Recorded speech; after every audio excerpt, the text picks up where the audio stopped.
George Barber, KDKA, I tell you what, he is, in fact, a living legend. I'll bring you up to date on George at the end of the show. But when we sat down and did this interview, it was 30 years ago on the 25th anniversary of the march across the Edmund Pettus Bridge. Didn't realize that I'd still be talking about that interview now 30 years later. But one of the things that I asked him about was if he thought ahead to what he thought life would be like in this country years from then. Here's what he had to say. No, I did not. Okay. I did not. I knew that the future would be better because of the sacrifices of so many people and what they were in the past. Because in the past, Selma, if you go back in history, was a capital of the Confederacy, one of the major slave trading centers, and you could see the remnants of the slave trade shacks and so forth there. But however, undergirding all this were a number of people who were solid, who were pushers, who were just people who could do things and were determined to change things around.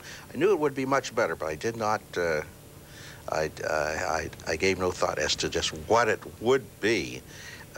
I knew it would be better because there were so many good people there with a lot of not only sense of values, but also with the expertise and with the education and with the belief in the civil rights movement to change things, And a little opinion on what's happening there today. I do not know all the facts about the current situation pertaining to the schools. But I do know this, that it's rather odd where you have a city that is predominantly black, that you have a school board that's the majority is white. And so basically you still have that white-black clash there.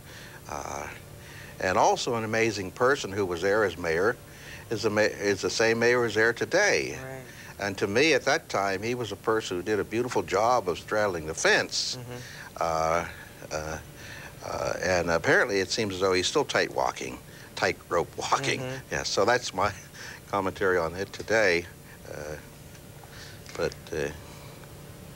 Was there a high point for you? I mean, I would imagine that there were many high points. Oh, yes. But I would also imagine that something happened during that period of time that you were there, be it as George Barber, the reporter, or George Barber, the person, that almost changed your life in some way. Is that accurate?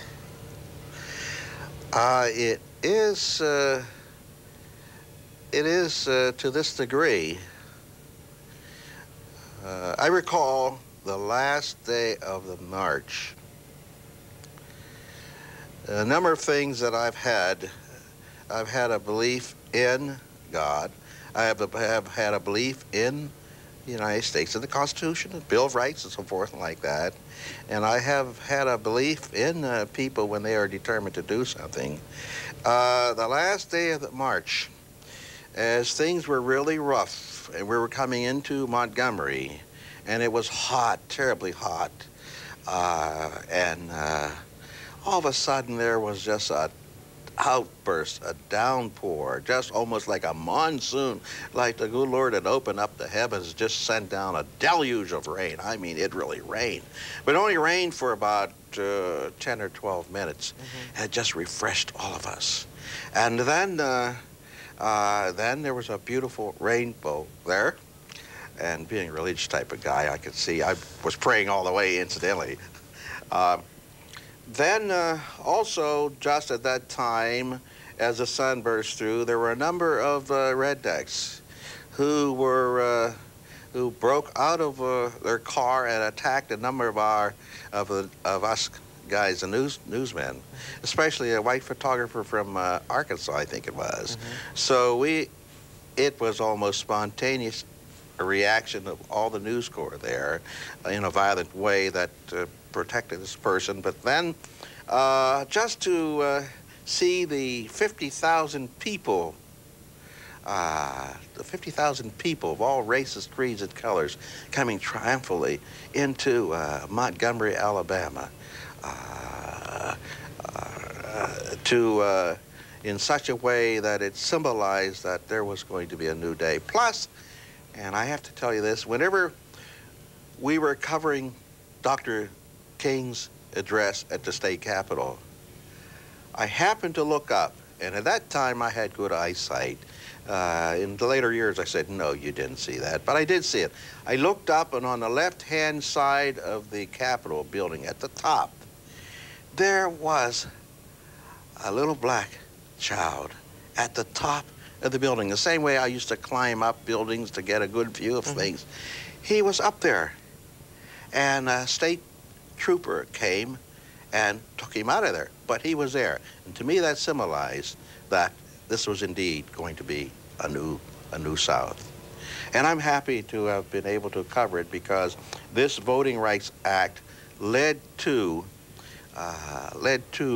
this Voting Rights March led to the Voting Rights Act, which transformed the South indeed politically wise, and brought in the first president of the South since I don't know when, Jimmy Carter, that can attribute and has given credit to the Voting Rights Act as a reason why he was elected to office. So, Lynn, I would say it kind of fortified the belief and the thrust that I already had. Okay. Yes. All right.